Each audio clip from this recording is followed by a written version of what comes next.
আবার কয়েকটি প্রশ্ন নিয়ে এলাম। প্রথম প্রশ্নটি শ্রীমান দেবব্রত গোস্বামী তার করা।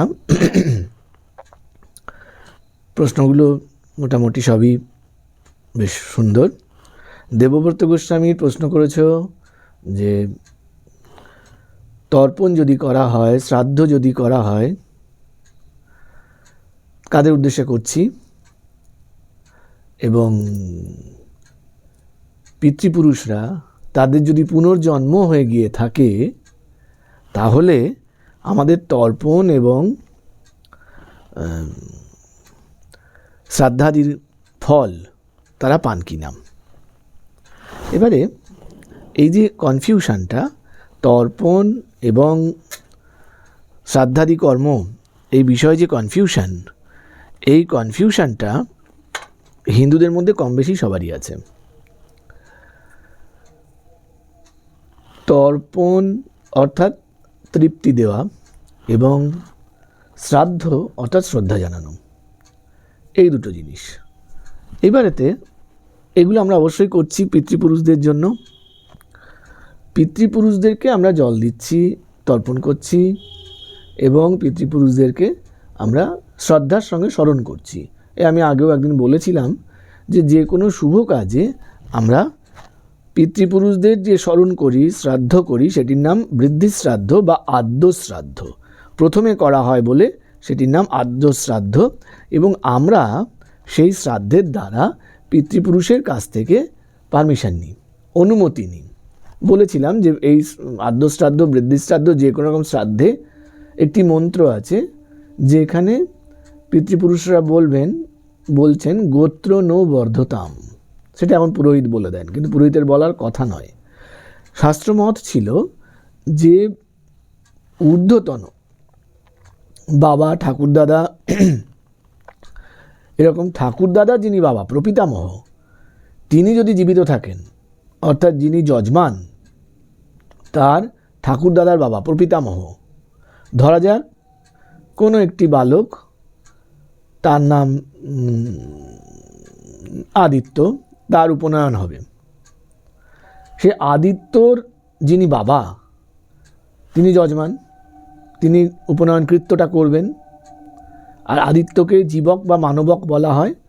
ক্ষুদ্রার্থে ক প্রত্যয় যোগ হয়, মানবক, মানব থেকে মানবক, যাই হোক। তবে আদিত্যর বাবা থেকে ধরলে, আদিত্যর বাবা তিনি যজমান, তার যে প্রপিতামহ, তার যে ঠাকুরদাদার বাবা, তিনি যদি জীবিত থাকেন তাহলে সেক্ষেত্রে বৃদ্ধি শ্রাদ্ধের দরকার হয় না, আদ্য শ্রাদ্ধের দরকার হয় না। উনি বলবেন গোত্র নো বর্ধতাম, তোমাকে আশীর্বাদ করছি, তুমি আমার এই যে বংশ একে বাড়িয়ে নিয়ে যাও। এবং সেখানে আর কিছু করার দরকার হয় না। এইবারেতে প্রশ্ন করেছো যে যিনি, যার করছি, তিনি তার পুনর্জন্ম হয়ে গেছে কি না আমি বুঝবো কী করে? একদম সঠিক কথা। পুনর্জন্ম হয়ে গেছে কি না বুঝতে পারবো না বলেই আমরা তর্পণ এবং শ্রাদ্ধটা চালু রাখি। তোমরা জানো, আমি এটাও বলেছিলাম যে ঊর্ধ্বতন সপ্তলোক এবং অধস্তন সপ্তলোক আছে। ভুব স্ব মহ জন তপ সত্য, এই যে সপ্তলোক, এই সপ্তলোকের বিভিন্ন লোকে আমাদের পিতৃপুরুষরা বিচরণ করে থাকেন। কেউ সত্যলোকে, কেউ তপলোকে, এরকম। এবারেতে তার মধ্যে কোথায় কে আছেন? কেউ ভূ এবং সোয়ের মাঝখানে ভুবলোকে আছেন। ভুবলোক কিন্তু পাতালে নয়, ভুবলোক কিন্তু পৃথিবী এবং স্বর্গলোক দুটোর মাঝখানে আছে। কে কোথায় আছেন, কোন লোকে আছেন আমরা জানছি না বলে আমরা সকলের উদ্দেশ্যে জলদান করছি। যিনি জন্মে গিয়েছেন, নতুন জন্ম নিয়েছেন, তিনি বাদ দিলে যারা বাকি থাকছেন তারা পাচ্ছেন।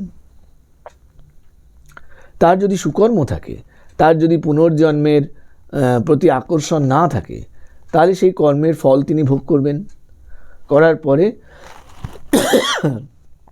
যদি তার মুক্তি হওয়ার হয় তিনি মুক্তি পাবেন, যদি না হয় তিনি আবার জন্ম লাভ করবেন। সেই জন্যই তর্পণ এবং শ্রাদ্ধ কার্যাদিতে ছেদ দিতে নেই। এগুলি এমন কর্ম যেগুলি না তো করলে পুণ্য আছে, না করলে পাপ নেই। অর্থাৎ যে করছে তার ক্ষেত্রে পুণ্য হয় না, যে করছে না তার ক্ষেত্রে পাপ হয় না। তবু করতে হয়, কর্তব্য হিসেবে করতে হয়, পিতৃপুরুষদেরকে শ্রদ্ধা জানানোর জন্য করতে হয়। সেই জন্য পুনর্জন্ম হয়ে গিয়েছে বা হয়নি, বা প্রেত লোকে বিচরণ করছেন, বা মহজন তপ সত্ত্বেও কোনো একটি লোকে তিনি রয়েছেন, তাদের সকলের উদ্দেশ্যে আমরা জলদান করছি। তর্পণে একটি মন্ত্র আছে, ব্রহ্মস্তম্ভ ভুবনল্লকাস্ত্রিপন্তু, সমস্তকে, শুধু যে আমার পিতৃপুরুষ তাদের নয়। আরেকটি মন্ত্র আছে খুব বিখ্যাত, যে বান্ধবা অবান্ধবা যে অন্য জন্মবি বান্ধবা, বন্ধু শত্রু যে যেখানে থাকো সকলকে আমি জলদান করছি, তৃপ্ত হও তোমরা। এই যে সকলের কল্যাণ কামনা, তৃপ্তির কামনা, যে যেখানে ব্যথিত যন্ত্রণা কাতর আছো, অদগ্ধা অপদগ্ধা কুলে মম আছে একটি মন্ত্র, যাদেরকে দাহ করা হয়নি, যারা কোথায় মারা গিয়েছে কোনো খবর পাওয়া যায়নি, যাদেরকে আদৌ শাস্ত্র মতে সৎকার করা হয়নি, তাদেরকেও তৃপ্তি দেওয়া হচ্ছে। এই যে সকলের কল্যাণের জন্য কাজটা, এইটা আমাদের হিন্দু ধর্মে বলেছিলেন, গীতায় বলা হয়েছিল, ন হি কশ্চিৎ কল্যাণকৃত দুর্গতিং তাত গচ্ছতি। যে সামান্য কিছু কল্যাণ কর্ম করে তার কখনো দুর্গতি হয় না।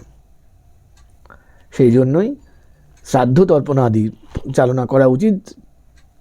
আমার পিতৃপুরুষরা যারা পুনর্জন্ম লাভ করেছেন তারা করেছেন, যারা বাকি রয়েছেন, যারা পিতৃলোকে রয়েছেন, তারা পাবেন জল, তারা নেমে আসেন জগতে তাদের বংশধরদের দেখতে।